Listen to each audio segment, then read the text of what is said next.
This is an account of Kundalini awakening on the website kundaliniawareness.org. The story is by Little Bird, 56 years old female from the United Kingdom, and it's entitled A Descent of Grace, My Kundalini Journey. I will share the link of the story in the description below.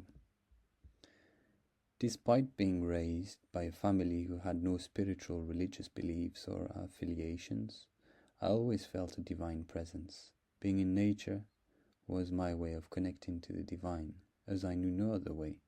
Being sensitive, empathetic, creative has been a blessing and a curse. The curse aspect meant that I was often viewed as different by people around me.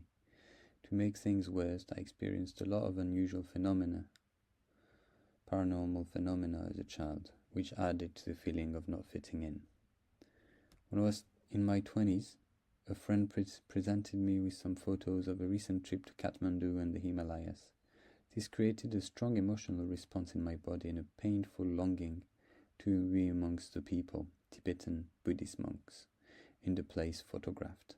A few years later, another friend and I visited Hong Kong and southern China, flying over the Himalayas, Tibet and India, on our way to Hong Kong. As I looked down over the Himalayas, over the Himalayan landscape, I felt the same strong emotion which made no sense to me at the time. In 2012, my ex-partner and I went on holiday to the Canary Islands. According to my ex-partner, when I was asleep at night, I would move my body into strange positions. I later realized these were yogic postures, which I had no conscious awareness of at the time. I now understand that all these experiences were a precursor to Kundalini awakening.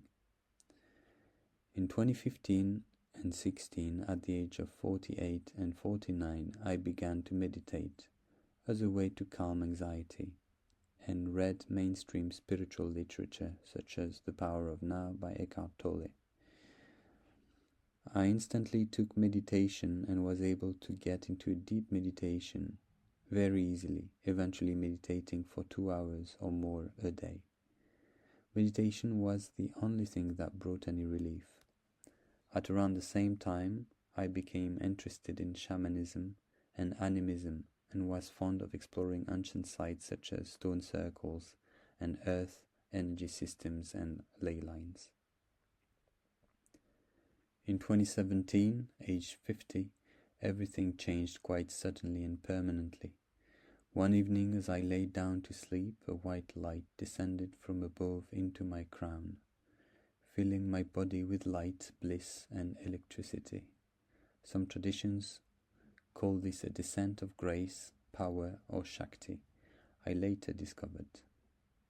I'm not sure how long this experience lasted, as I eventually fell asleep. The next day, extreme heat began to rise up my body, and I felt like I was lit. Energy, or more correctly, Shakti, started to shoot up and around my body with such force. My arms, hands, legs began to shake, jerk, and fix into contorted positions, kriyas and mudras. I felt like a human pinball machine for quite a while, but despite many odd things happening all at once, I felt no fear.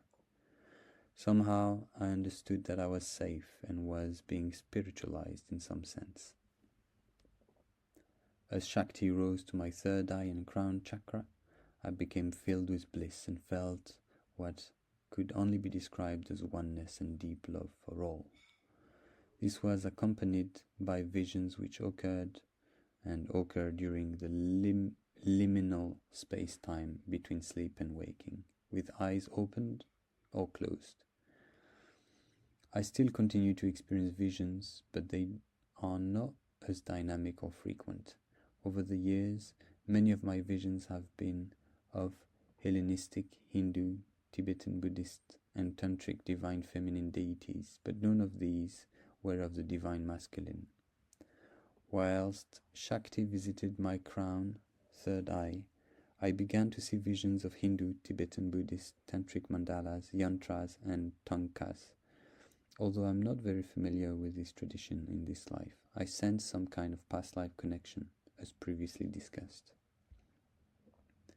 At around the same time, I also began seeing symbolic light language, which may be what is often described as twilight language due to it appearing at twilight. The script appeared across my field of vision from right to left, resembling a long horizontal scroll, similar to ancient Tibetan Buddhist scrolls, in neon green fiery script. The next one looked like an ancient stone tablet in similar script, but the tablet was presented in a white light with black script, and it flashed quickly in front of my eyes, then vanished. I did not recognize the language, but it did not look like Sanskrit. More recent examples include a neon green tree of life in November 2023, and a neon green cascading square, 1st of January 2024. Unfortunately, I don't know what any of this means on a personal level. All my visions are animated, multi-layered, and move rapidly, so it's often difficult to process and recall all of the visual information. I have noticed that the bodily movement sensation I feel and cosmic sounds I hear intensify during solar, lunar, and cosmic events. The bodily vibrations are more pronounced on my left side, although they seem to be more balanced nowadays. During this period, my spinning chakras could be palpably felt, so much so the motion became quite painful, and I could often feel the wind produced by my spinning ajna chakra over my face. Since 2017, I've experienced a lot of numerological archetypal synchronicities, and I've noticed that themes change when I change.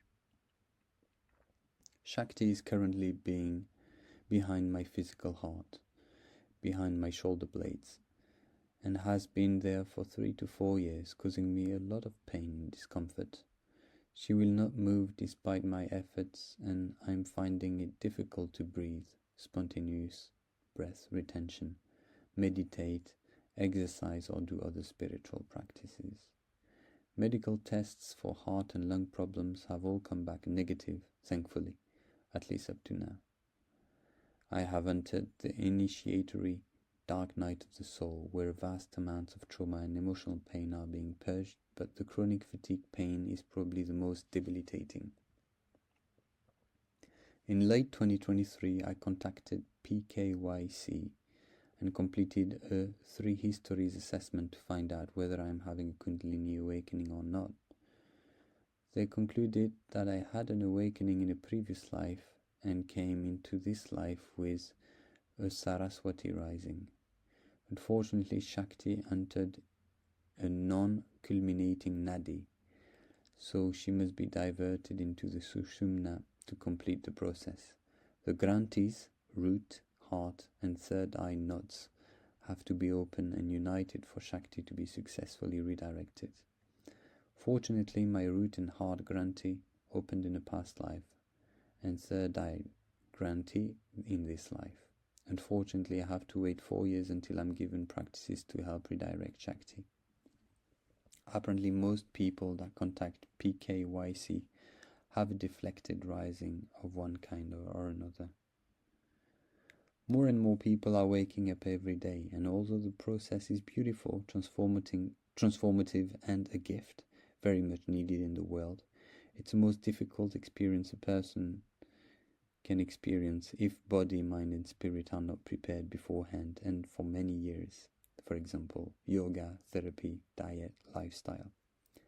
This process can disrupt, deconstruct, and destroy what no longer serves: relationship, finances, lifestyle, and living arrangements, and health and well-being, at least for the first several years. Yet there is very little support, understanding, and education, especially in the West.